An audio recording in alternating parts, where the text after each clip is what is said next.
Hello बच्चों, तो question हमें कह रहा है कि transistor can be used N amplifier when.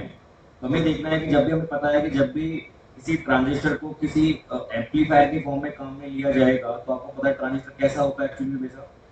आपका ट्रांजिस्टर कुछ इस तरह का होता है, ये इसका सिंबल होता है, ठीक है। और ये वाला जो आपका, मान लीजिए ये प्राइमरी सर्किट है और ये आपका मान लीजिए सेकेंडरी सर्किट है, ठीक है। ये प्राइमरी है, तो हमेशा इसको क्या बनाना होता है बेटा, फॉरवर्ड बायस, और इसको क्या होता है बेटा, रिवर्स बायस।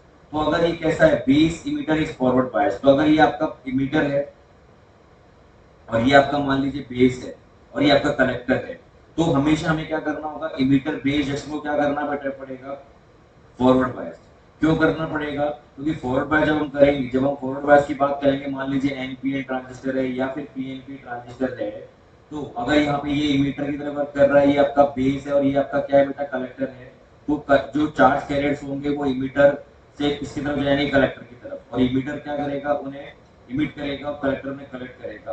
अगर मैं इसको फॉरवर्ड बायस नहीं करूंगा तो डिप्लेशन लेयर की थिकनेस बढ़ती जाएगी, ठीक है, जो पीएन जंक्शन के पीछे बन रही है, और उसकी वजह से क्या होगा, करंट फ्लो ही नहीं करेगा, नए चार्ज कैरियर्स मूव करेंगे, कलेक्टर की तरफ मूव नहीं करेंगे। हम कह सकते हैं कि जब भी हम पी टाइप सेमीकंडक्टर, सॉरी, अगर मैं कोई भी पीएनपी ट्रांजिस्टर या एनपी ट्रांजिस्टर काम में ले रहा हूँ, तो उसका बेस इमिटर जंक्शन का फॉरवर्ड बायस होना जरूरी है, ताकि जो चार्ज कैरियर्स है उनका इमिशन हो पाए, और जो आपका बेस कलेक्टर जंक्शन है उसका रिवर्स बायस होना जरूरी है, ताकि वहां पर उनका कलेक्शन हो पाए। तो हम कह सकते हैं कि for a transistor used as an amplifier, base emitter junction जो है वो कैसा होना चाहिए, फॉरवर्ड बायस होना चाहिए, और कलेक्टर बेस जंक्शन कैसा होना चाहिए बेटा, रिवर्स बायस होना चाहिए। तो आइए देखते हैं कौन सा ऑप्शन है, base emitter is forward bias and base collector is reverse बायस। तो पहला ऑप्शन ही करेक्ट है।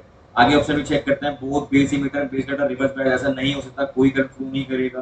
बोथ बेस एंड दोनों फॉरवर्ड बायस हो जाएंगे तो कलेक्टर पे कोई भी चार्ज करंट नहीं पहुंचेंगे, ये भी नहीं होगा, और फोर्थ पे नहीं होगा। तो उसका जो राइट आंसर होगा डियर वो क्या होगा, first option, base emitter is forward bias and base collector is reverse bias. Okay dear, I think you get the answer.